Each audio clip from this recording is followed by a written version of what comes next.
2 বছর পার হয়েছে, গণমাধ্যমে তাদের রিপোর্ট হচ্ছে 87% মামলার এখনো তদন্ত শেষ হয় নাই, এখনো পর্যন্ত চার্জশিট দেওয়া দূরের কথা।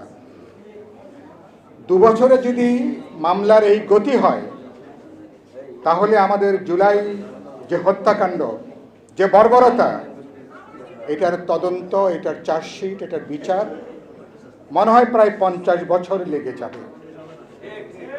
তার মানে আপনারা জুলাই নিয়ে যখন সরকারি তরফ থেকে আগে শুনতাম 1.5 বছরে যখন বক্তৃতা করছেন, তখন বাস্তব কাজের হচ্ছে এই হলো পরিস্থিতি। আমরা দেখতে চাইব তদন্তটাকে দ্রুত করবেন, চার্জশিট দিয়ে অপরাধের যে বিচার, সমাজের মধ্যে ন্যায় বিচারটা, সেটাকে নিশ্চিত করা দরকার।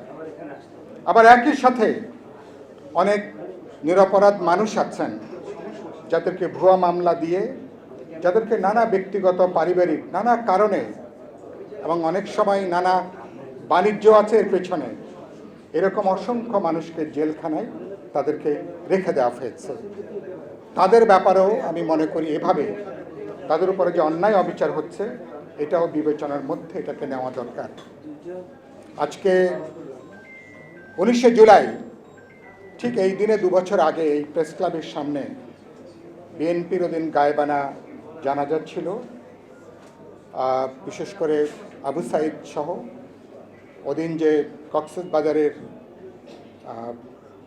আমাদের যে ছাত্র দলের ওয়াসিম শহীদ হয়েছিলেন, ওদিন 8 জন শহীদ হয়েছিলেন, তাদের স্মরণে আমরা গায়েবানা জানাজা ছিল। গণতন্ত্র মঞ্চের ওই দিনই সকাল 10:30টায় এখানে পল্টন মোড়ে আমাদের সমাবেশ ছিল। আমরা সমাবেশ শেষ করে আমরা একটা মিছিল নিয়ে আমরা আবার যাব পল্টনের দিকে, এরপরে গায়েবানার জানাজা অংশ নেব।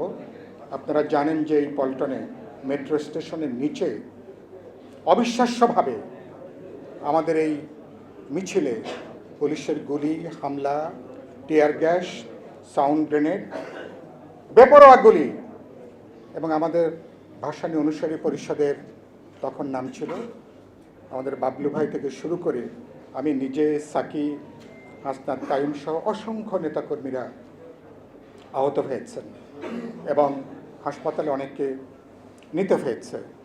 ওদের আমরাও মারা যেতে পারতাম। এবং এরপর থেকে আপনি জানেন তারপরে পরিস্থিতিটা ভিন্ন দিকে, আন্দোলনের গণজোয়ার ক্রমান্বয়ে একটা গণঅভ্যুত্থানের পরিস্থিতি এটা তৈরি করতে থাকে এটা। এবং আমাদের আন্দোলনের চলার পথে গণ অধিকার পরিষদ শুরু থেকে, আপনারা কোটা সংস্কার আন্দোলন থেকে শুরু করে পরবর্তী পর্যায়ে এই আন্দোলনকে যারা পথ দেখিয়েছেন, সূচনা করেছেন, এবং আমাদের আন্দোলনে পরবর্তী সময়গুলোতে সরকারের হামলা, মামলা, অত্যাচার, দমন মোকাবেলা করে নুরুল হক নূর এবং তার সহযোদ্ধারা আপনারা যে অসীম সাহসী ভূমিকা পালন করেছেন, সেজন্য আমি আপনাদেরকে ধন্যবাদ জানাই।